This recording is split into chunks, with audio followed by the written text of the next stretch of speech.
देह आदि के प्रति वैराग्य करना और भगवान में सुदृढ़ भक्ति, यही कल्याण का साधन है। तो जीव के कल्याण का साधन क्या है? संसार से वैराग्य, देह आदि वस्तुओं से वैराग्य और भगवान में भक्ति, भगवान के चरण में चित्त का लग जाना, भगवान में अनुराग, भगवान से प्रेम,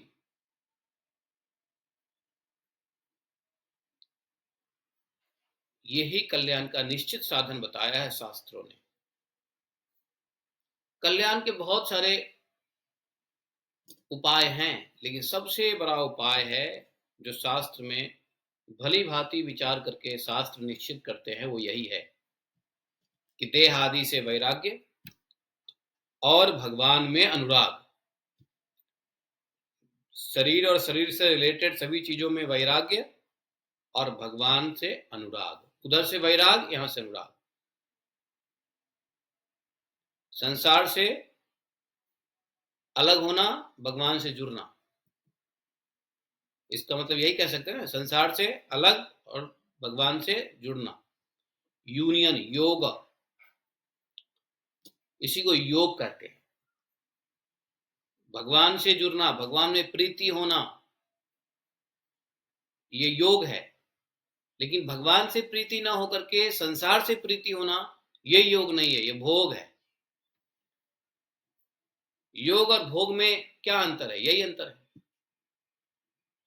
यदि संसार से प्रीति हो गया, संसार में अनुराग हो गया, तो भोग है, और वही अनुराग यदि भगवान में हो गया तो योग है। तो बोले कि योग ही कल्याण का साधन है। कैसा योग? योग मतलब भगवान के प्रति प्रीति, भगवान के प्रति सुदृढ़ अनुराग। अच्छा, अनुराग में भी बोला कि ऐसा नहीं कि आज अनुराग है कल नहीं है, थोड़ा अनुराग नहीं, सुदृढ़ अनुराग। ऐसा नहीं कि अनुराग है, प्रेम है तो प्रेम ठीक है, प्रेम नहीं, सुदृढ़, सुदृढ़ प्रेम है। सनक आदि ऋषि महाराज जीवों के अत्यंतिक कल्याण की बात कर रहे हैं। लिख लो इस बात को। महावैष्णव के बड़े भाई हैं ये सनातन गोस्वामी, सनत कुमार ऋषि लोग, और वो कह रहे हैं। क्या हो सकता है? कोई उपाय नहीं है जीव के कल्याण का। ये सब जो मॉडर्न योगा भोगा, खैर कहने का मतलब यह है कि और कोई, भागवतम सुनने से यही पता चलता है कि वास्तव में अत्यंतिक कल्याण किसमें है। बाकी सब तो ठीक है, खाने पीने की चीज है, खाओ पियो ऐश करो मौज करो, लेकिन वास्तव में कल्याण तभी होने वाला है जब हृदय से वासना रूपी मल हटेगा, हृदय के रोग हटेंगे। यही तो रोग है संसार में। संसार से वैराग्य नहीं है, संसार में अनुराग नहीं है। इसका कारण क्या है?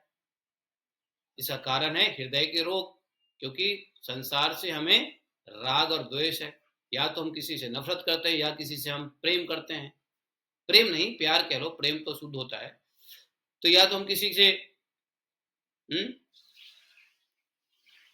घृणा करते हैं, किसी से नफरत करते हैं, या किसी से हम मोहब्बत करते हैं। किसी को चाहते हैं, किसी को नहीं चाहते हैं। किसी को सुरक्षा देना चाहते हैं, किसी को किसी कोई मतलब ही नहीं है। किसी के लिए कुछ करना चाहते हैं और किसी के लिए नहीं करना चाहते हैं। किसी के ऊपर संसार में मर मिटना चाहते हैं और किसी को मार के मिटाना चाहते हैं। यही तो रोग है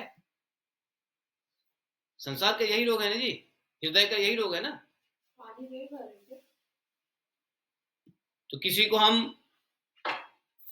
मर के बचाना चाहते हैं और किसी को हम मारना चाहते हैं, यही तो रोग है। कहीं राग है, कहीं द्वेष है। तो राग द्वेष जो है हृदय का रोग है, जो वासना रूपी मल है, और ये वासना रूपी मल कभी नहीं जाएगा सिर्फ एक ही उपाय है वासना रूपी मल खत्म करने का, और वह है भगवान की भक्ति। भगवान श्री हरि की चरण कमलों की शरण ग्रहण करके जो भक्ति करेगा, और भक्ति में भी कैसा, सुदृढ़ भक्ति। सुदृढ़ भक्ति करना पड़ेगा, तब जाकर के जीवों का कल्याण का साधन होगा। यही तो प्रश्न था पृथु महाराज का कि हम जैसे साधारण लोगों का कल्याण कैसे होगा। तो पृथु महाराज का प्रश्न था कि हम जैसे साधारण जीवों के लिए कल्याण का मार्ग क्या है, हम लोग का कुछ कल्याण होगा या नहीं, हम लोग के कल्याण का कुछ रास्ता है कि नहीं है, जो हम फंसे हैं इस संसार में, घर गृहस्थी में। तो उनके प्रश्नों का कल हमने प्रश्न देकर के आप लोगों को छोड़ दिया था कि प्रश्न के ऊपर विचार करो। आप लोगों ने विचार किया होगा। तो प्रश्नों का उत्तर सीधा पहले 2 श्लोक में देते हैं कि भैया भगवान के चरणों के भक्ति, भगवान के चरण में भक्ति करेंगे तब जाकर के क्या होने वाला है, वासना रूपी मल हटेगा। वासना रूपी मल हटेगा तो आप क्या होगे, संसार से वैराग्य होगा, और फिर भगवान में सुदृढ़ भक्ति होगी, सुदृढ़ अनुराग होगा भगवान में, तब जाकर के ये कल्याण होने वाला है। तो यही शास्त्रों ने यही कल्याण का साधन बताया है। जीव के कल्याण का साधन सिर्फ शास्त्र ही बताते हैं।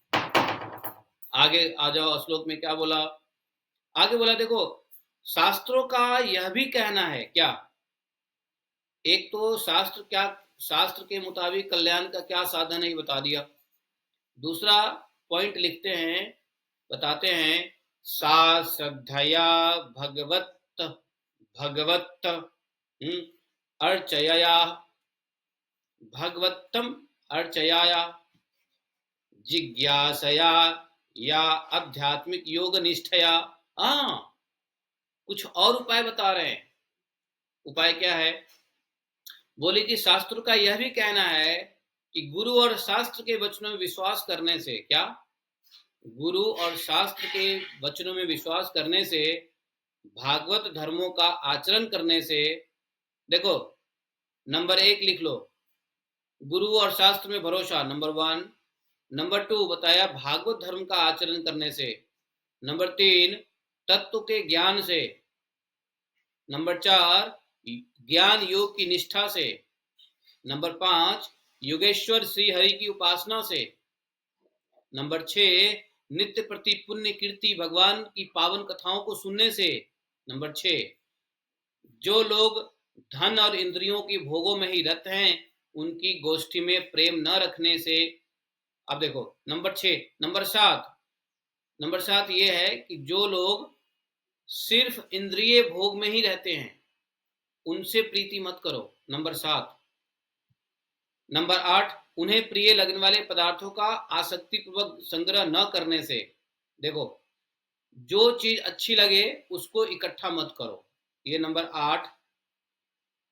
भगवत गुणामृत भगवान के गुण अमृत का पान करने के सिवा अन्य समय आत्मा में ही संतुष्ट रहते हुए एकांत सेवन में प्रेम रखने से। अर्थात ये 9वां पॉइंट है। 9वां पॉइंट समझ गए कि भगवान की कथा सुन रहे हैं, भगवान की कथा सुनने के बाद हम क्या करें, भगवान की कथा आप 1, 2, 3 घंटे सुन रहे हो, उसके बाद क्या करें, तो उसके बाद कह रहे हैं कि संतुष्ट हो, एकांत में ध्यान करो, आत्मा में ही संतुष्ट रहते हुए एकांत सेवन में प्रेम रखना चाहिए। ये नहीं कि कथा सुन लिया आप चलो चलते हैं नेतागिरी करने, कथा सुन लिया चलते हैं चौधरीगिरी करने, हैं, चौधरीगिरी समझते हो, नेतागिरी चौधरीगिरी, हैं। तो और सुनो, किसी भी जीव को कष्ट न देने से 10वां पॉइंट है।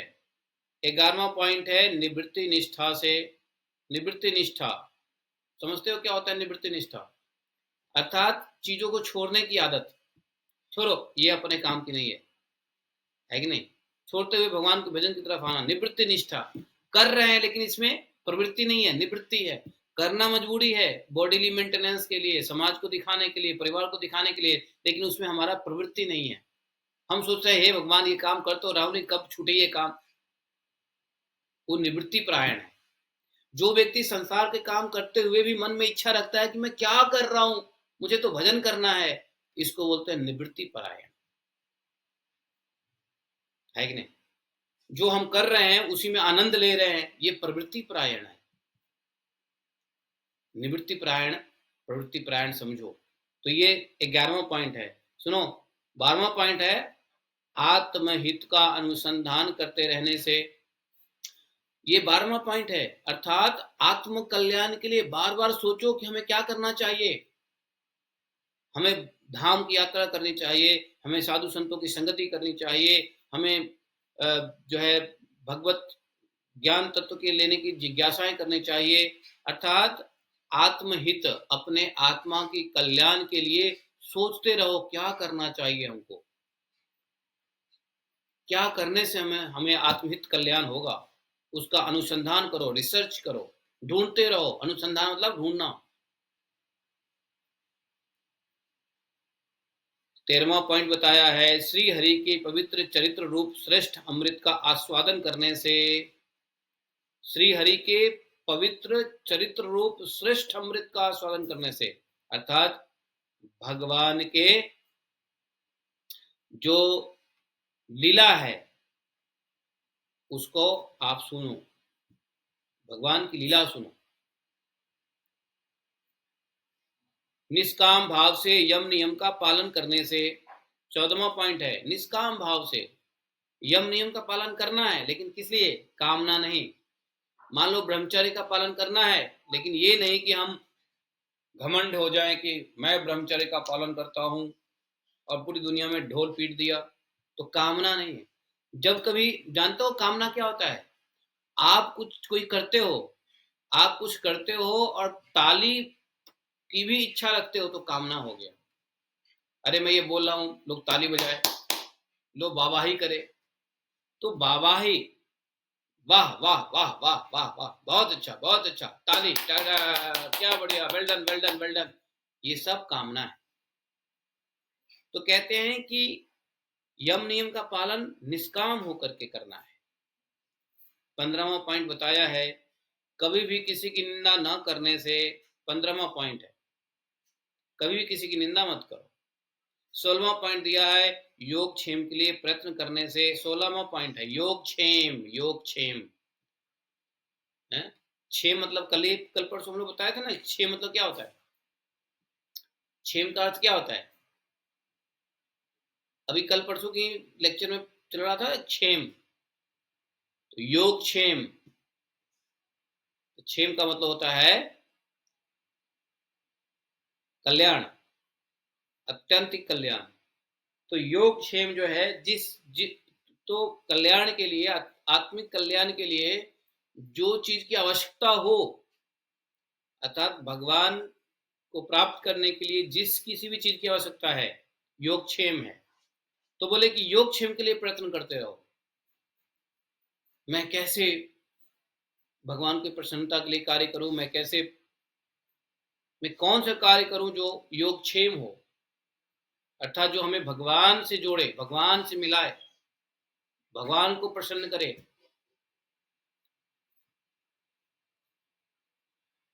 17वां पॉइंट है शीतोष्ण आदि द्वंद्वों को सहन करने से।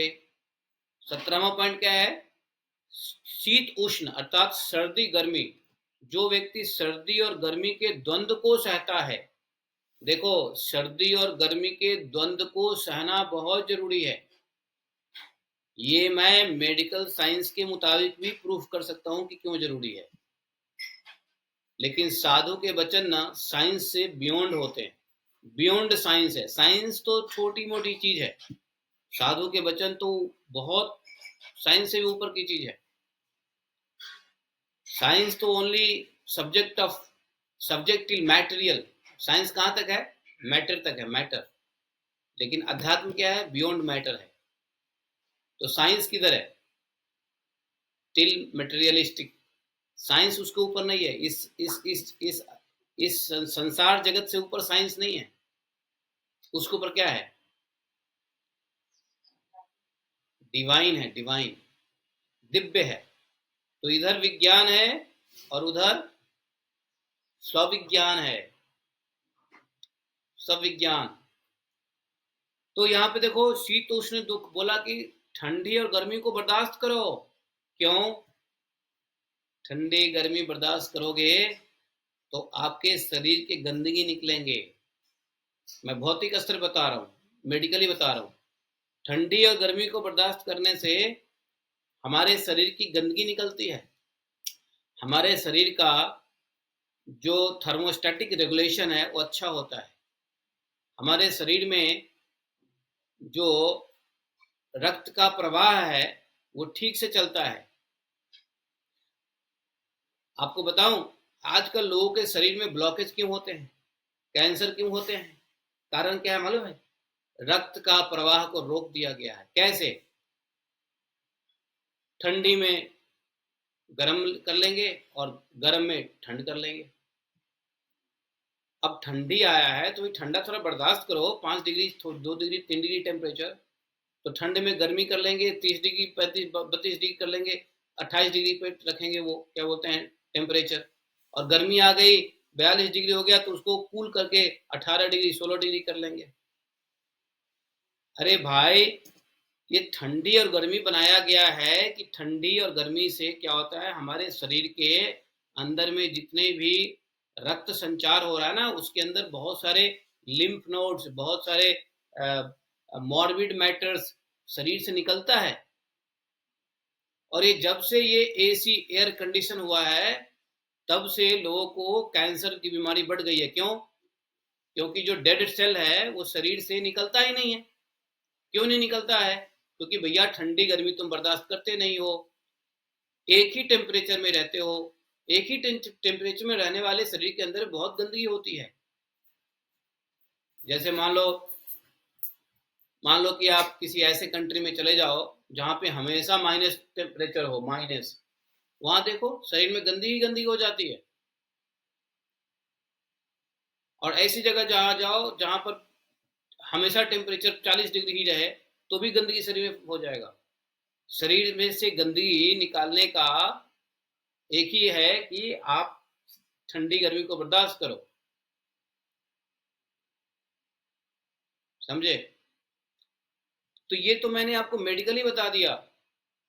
बहुत सारी बीमारियां जो है ये एसी की वजह से आ गई है। बस में एसी, टैक्सी में एसी, कार में एसी, प्लेन में एसी, घर में एसी, ऑफिस में एसी, बस स्टॉप पे एसी, टनल्स में एसी। क्या है, पागलपंती है।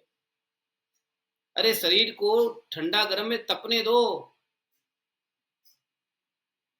लोहा तब फौलाद बनता है, मजबूत बनता है, जब उसको गर्म करके ठंडा पानी में डाला जाता है। और ठंडा पानी में डाल के फिर तपाया जाता है, तपा के फिर ठंडा पानी में डाला जाता है। आपको मालूम है सोना से आभूषण कैसे बनता है? सोना बहुत कमजोर होता है, सोना बहुत कमजोर होता है, नाजुक होता है। आभूषण कैसे बनता है? यही सोना मिट्टी से जब निकलता है ना, कोयले की खदान से, ऐसे होता है कि हाथ से तोड़ दोगे। लेकिन क्यों बनता है इतना स्ट्रांग, जिससे आप ज्वेलरी भी बना लेते हो? ठंडा गर्म करके। लोहा क्या करता है? गर्म करता है, ठंडा करता है, गर्म करता है, ठंडा करता है। सोना को निकालते कैसे हैं? आप देखो जाकर के, आप यूट्यूब में सर्च करो सोना को कैसे निकालते हैं।